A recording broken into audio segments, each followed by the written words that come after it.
Hi, good evening. This is John Hawkins Jr. with Gateway Counseling Center. This is our Tuesday night Facebook Live. Come to you every Tuesday night at 7:15. Answer any questions you have. Give you some hopefully useful information about psychology, mental health, relationships. You can reach me throughout the week at johnh@gatewaycounseling.com, where I'll respond to your emails. You can also talk to me and any questions you have on masterthekey.com/talk-to-John. Be more than happy to answer any and all questions you have, and you can also ask me questions while I'm doing the Facebook Live on Tuesday nights.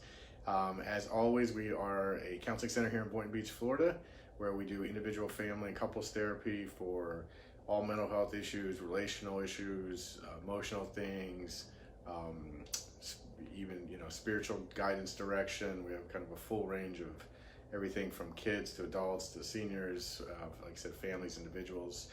So tonight I wanted to talk to you about, I would say, one of the most common issues in therapy. There's a lot of misunderstanding about it. People have different definitions of the term, but I want to talk about dissociation. So it's a human phenomenon that we all do to different degrees. So you think about it on a scale of 1 to 10. Like a low level, let's say you're, like different states of consciousness. You're driving down the road, and that probably happens to me on a daily basis, where I'm listening to music or a podcast or audiobook or something, and then I think, oh my gosh, I don't remember driving the last 3 miles. So I've been kind of like so focused in this other thing, whether it's the music or the podcast or something, that I haven't even consciously paid attention to what's going on around me, and wonder how I even survived. So what happens when it gets to a point where you're coming into therapy is all throughout our lives we can experience different situations that are too much for us, uncomfortable, overwhelming. They're hard to, could be like in the case of trauma, where it's just so intense and the brain will severely disassociate. It could be at certain times in our life we just couldn't deal with that certain emotion, or the thought conflicted with our self-identity, or it wasn't acceptable to our caregivers or attachment figures, we call them, whether it was like a certain thought, a behavior, a feeling that would have threatened my connection with them or my approval of them. So we just kind of unconsciously split these off. Every compulsive behavior like binge eating, alcoholism, substance abuse, pornography use, all these different things, online gambling, live gambling, all this stuff, are ways people use to kind of disassociate from feelings they don't want to experience or deal with. And so in therapy, we bring all that stuff in here and we stop blocking it, because there's a price tag to starting to do these things. Another very common thing for me is that initially, like, clients come in and they would say, as we start talking about, exploring about stuff, I really don't remember like big chunks of my childhood, or a lot of different things people will tell me about, like, oh, I remember going to amusement park when I was 8, and they're like, I don't remember much of anything from that time period. So that's pretty much an indicator to me that there was a lot of disassociation going on. Sometimes people can be fearful that, oh man, I don't have any of those memories. They're all there. They're just, kind of in separate compartments, so to speak. And so, like I said, there is a cost to being cut off from different parts of self, or certain emotions that I can't, deal with, because there are resources for really living the life that we want. Now we start getting into trauma and things like that. You can have very severely dissociative parts of yourself, dissociative memories, all kinds of things that then can come very intrusively, or you can kind of block out, minutes or blocks of time. Or I've had clients where, like, I don't really remember yesterday, or getting dressed this morning, or what happened last night. Obviously, substance use can block out those kind of things as well, where you're kind of, keep shutting down your brain and you're in this dissociative state. So the way to really start repairing all that stuff is, it's one of our primitive defenses. It's one of our last line of defenses that animals can do too, where the lower brain releases internal opiates and kind of splits stuff off to the side, so you can keep, coping and dealing with stuff.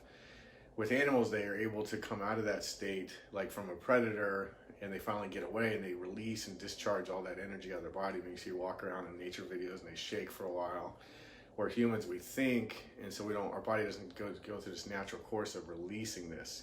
So in therapy, let's say, I'll give you an example. Somebody comes in and says, I'm depressed. I don't understand why I'm depressed. I just start asking curious questions. When did this start? When's the last time, you didn't feel this way? And in the process of them sharing all that with me, they start giving me a couple of examples of times, maybe they got shamed by a partner, a spouse, an employer, somebody, and then, the first time they beat themselves up, second time they tell me about it, they make excuses for the other person. So they should be having some healthy anger there to kind of assert themselves, stand up for themselves.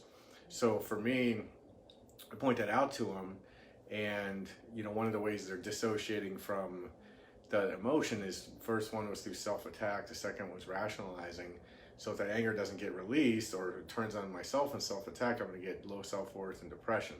So I have to help them get connected to this disassociated anger. Maybe they grew up in an abusive home or shaming home, so it wasn't safe to be angry, so they had to split that off, to protect themselves or to maintain connection or acceptance from a parent.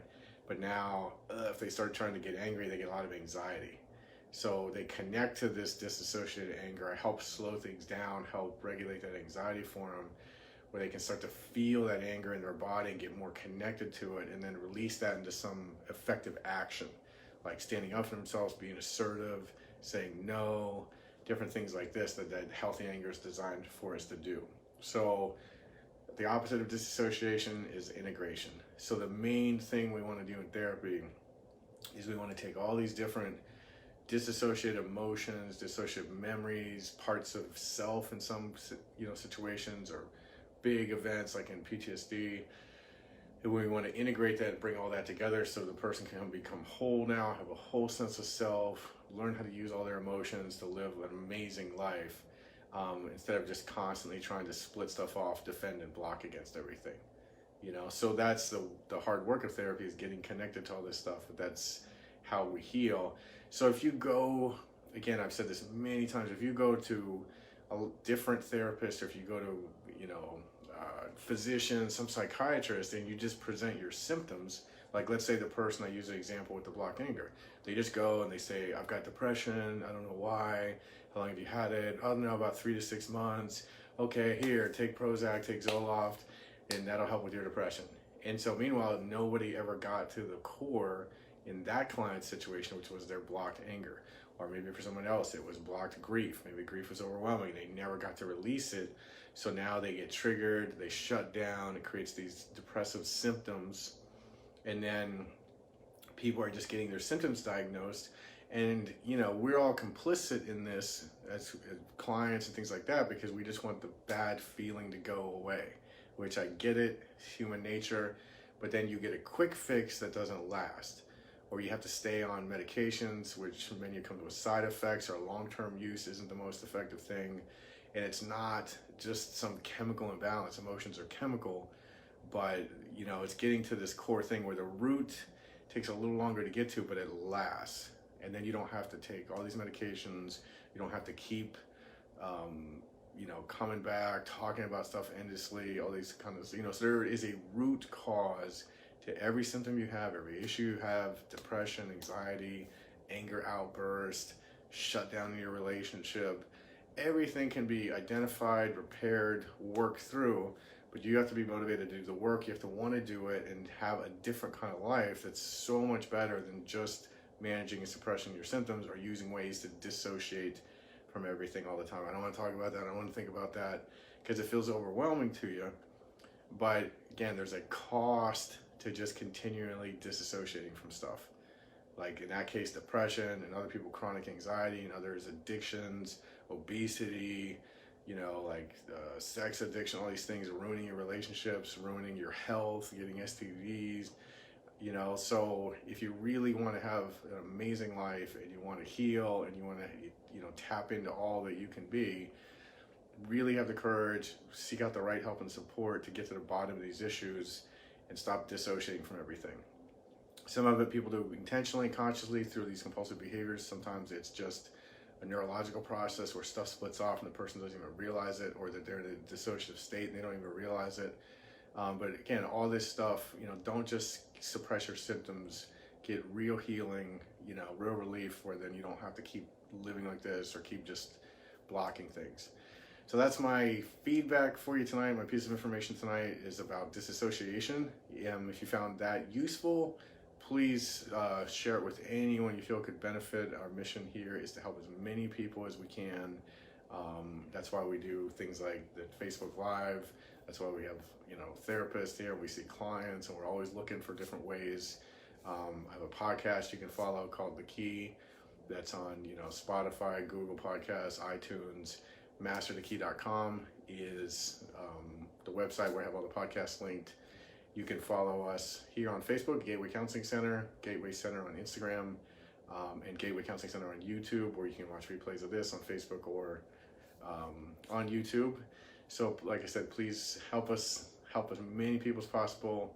You could, you know, be an instrument in helping spread the message of healing and hope and people becoming all they can be. I will see you guys next Tuesday night at 7:15, where I'm here every Tuesday answering your questions.